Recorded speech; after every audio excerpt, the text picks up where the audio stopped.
Olá, meu nome é Caio Luna, sou nutricionista especializado em saúde digestiva e criador do programa Sinta-se Leve. Nesse vídeo eu vou te apresentar os 3 pilares que você precisa trabalhar para melhorar a sua saúde digestiva. E com isso você vai entender as 3 etapas do programa. O primeiro pilar é você reequilibrar a sua microbiota intestinal. E o que é a microbiota intestinal? É o conjunto de bactérias que vivem no nosso intestino. Então a gente tem cerca de trilhões de bactérias ali no nosso intestino. A gente tem bactérias boas que produzem vitaminas, que metabolizam os nutrientes ingeridos na comida, amaciam o nosso bolo fecal e regulam o processo digestivo e imunológico. E a gente tem também bactérias ruins, que causam sintomas como excesso de gases, inchaço e desconforto. Quando a gente tem um desequilíbrio entre essas bactérias, a gente tem um quadro que a gente chama de disbiose intestinal. E quando isso está em desequilíbrio, isso gera um prejuízo enorme na função digestiva. Então, o primeiro pilar, a gente precisa trazer um equilíbrio entre essas bactérias, encorajando o crescimento de bactérias boas e eliminando o excesso de bactérias ruins. O segundo pilar é reequilibrar a capacidade digestiva e otimizar as secreções digestivas. Então a gente precisa regular o movimento do intestino, chamado de motilidade intestinal. Quando você tem um quadro de constipação ou diarreia, você tem ali um problema na motilidade, no movimento do alimento pelo trato digestivo. Então,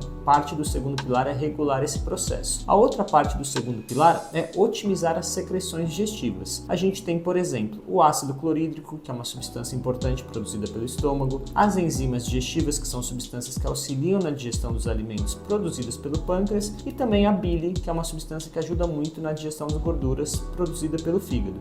A gente precisa otimizar essas secreções para que o processo digestivo funcione da maneira adequada. E o terceiro pilar é melhorar a integridade da barreira intestinal. A barreira intestinal é uma estrutura muito importante que fica ali no nosso intestino. Quando a gente tem uma disfunção nessa barreira intestinal, isso pode abrir o caminho para intolerâncias alimentares e sintomas extraintestinais, como cansaço, falta de concentração e foco, problemas de sono e de pele. Só que existe uma ordem e um método para a gente trabalhar esses 3 pilares. Não adianta você pegar dicas na internet e aplicar de maneira aleatória. A gente precisa de um método e foi para isso que eu criei o programa Sinta-se Leve. Um programa acompanhado onde você vai passar por 3 etapas que vão trabalhar esses 3 pilares que eu mencionei.